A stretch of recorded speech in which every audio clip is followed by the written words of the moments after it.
अमृता प्रीतम यांची मला भावलेली कविता। वो था वो सुनती थी, जारी था एक खेल कहने सुनने का। खेल में थी दो परीक्षियां, एक में लिखा था कहो, एक में लिखा था सुनो। अब नियति थी या महासयोग, उसके हाथ लगती रही वही पर्ची जिस पर लिखा था सुनो। वह सुनती रही, उसने सुने आदेश, उसने सुने उपदेश। राजा ने कहा जौहर पियो, वह मीरा हो गई। ऋषि ने कहा पत्थर बनो, वह अहिल्या हो गई। प्रभु ने कहा निकल जाओ, वह सीता हो गई। 3 बार तलाक कहा तो परित्यक्ता हो गई। घुटती रही उसकी फरियाद, भटके रहे शब्द, सिले रहे होठ, रूंध रहा गला, पर उसके हाथ कभी नहीं लगी वही पर्ची जिस पर लिखा था कहो। अशीच अवस्था आहे ना तुमच्या माझ्या आईची। अशाच माझ्यासाठी आदर्श असणारी माझ्या आईविषयी मी पद्मश्री गणेश वाघमारे, शाळा डोंगरगाव, तुमच्या समोर 2 शब्द मांडणार आहे। सन्माननीय व्यासपीठ, गुरुजन वर्ग व इथे जमलेल्या माझ्या बालमित्रांनो, असं म्हटलं जातं स्वामी तिन्ही जगाचा आई विना भिकारी, स्वामी तिन्ही जगाचा आई विना भिकारी, पण मन मानत नाही। कारण संत बहिणाबाई म्हणतात मन वढाय वढाय उभे पिकात ढोर, किती हाकुलू हाकुलू फिरून येत पिकावर, फिरून येत पिकावर।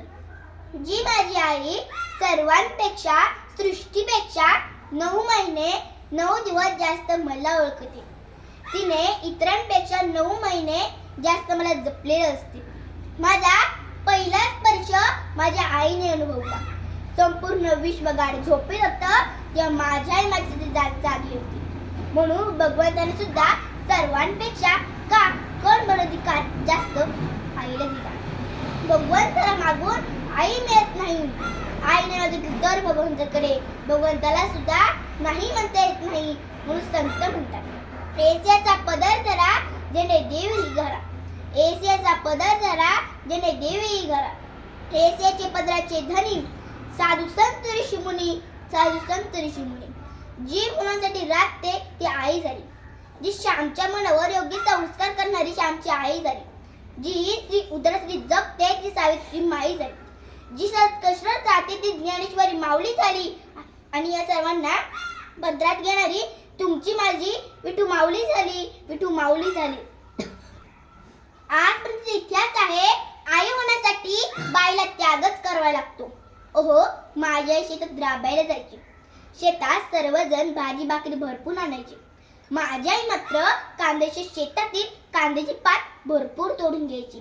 सर्वजण जेवायला बसले की माझी आई कांद्याची पात खात असे। सर्व बायका तिला विचारायच्या पूजा भाकरी भाजी खा। आई म्हणायची मला कांद्याची पात खूप आवडते, पण त्यांना कुठे सांगणार तिच्या डब्यात फक्त अर्धी भाकर आहे, ती पोट भरण्यासाठी कांद्याची पात खात आहे। अहो, एक कडा उतरून हिरकणीनावर रुपाला आली, पण दररोज संसाराचा गाडा ओढण्यासाठी माझी आई पडदे मागे राहिली, माझी आई पडदे मागे राहिली। हंबरून हंबरून वासरले चाटती जवा गय, तवा मले तिच्या मंदी दिसती माझी माय, तवा मले तिच्या मंदी दिसती माझी माय। आया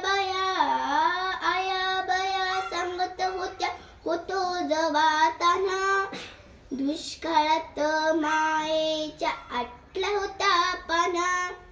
पिठामंदी